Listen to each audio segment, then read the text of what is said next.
რთულია ისეთი ფერებით გადმოსცეს ზღვები, მთები, ოკეანეები, ზოგადად პეიზაჟები, როგორც ფერების ჯადოქარი. მარინისტი მხატვარი ივანე აივაზოვსკი ახერხებდა ამას. წარმოშობით სომეხი აივაზოვსკი 1817 წელს დაიბადა. 1840 წლიდან საქვეყნოდ მოიხვეჭა სახელი პეიზაჟებით, რომლებშიც გადმოცემულია ძირითადად ზღვის სტიქიონის სიდიადე, ზღვასთან მებრძოლი ადამიანების სიმამაცე. 6000-მდე ტილო სწორედ ზღვასა და მის აღწერას მიუძღვნა. მხატვრის ეს პეიზაჟები რამდენიმე ქვეკატეგორიათაც კი შეიძლება დაიყოს.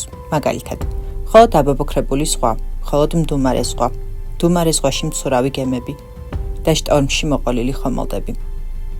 რადგან ძირითადად სწორედ ეს სიუჟეტები აქვს აღწერილი მხატვარს. 1862 წელს აივაზოვსკიმ საქართველოში იმოგზაურა, რა დროსაც დახატა ნახატები ხედი ტიფლისის შესახებ და დარიალის ხეობა. რთულია ცამდე აწვერილი მთების მისტიურობის სრულად გადმოცემა.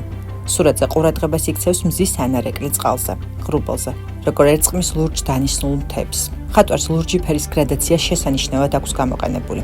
აივაზოვსკის ყველაზე ცნობილი ნახატი მეცხრე ტალღაა. ნახატზე გამოსახულია აღელვებული ზღვა და უხომალდოდ დარჩენილი მეზღვაურები, რომლებსაც ხელთ გემის მხოლოდ რაღაც ფრაგმენტი შერჩათ. მათ წესით გადარჩენის არავითარი იმედი არ უნდა ჰქონდეთ. თუმცა თბილი ფერები და შტორმისთვის შეუსაბამო ამინდი ნათელიცა იმაზე მეტყოლებს, რომ ადამიანები უიმედობას დაამარცხებენ და სტიქიას ცოცხლები გადაურჩებიან. რომანტიზმის იდეაც ხომ სწორედ ეს იყო. ადამიანი ებრძვის თითქოს დაუმარცხებელ, მასზე ბევრად უფრო ძლიერ მოვლენებს. თუმცა იმედი არასდროს ქრება, არასდროს დგება ფატალური შედეგი. მაშინაც კი, როცა მეცხრე ტალღა, მეცხრედ ცდილობს მის განადგურებას. მეცხრე ტალღა აივაზოვსკის ყველაზე ცნობილ ნახატად ითვლება.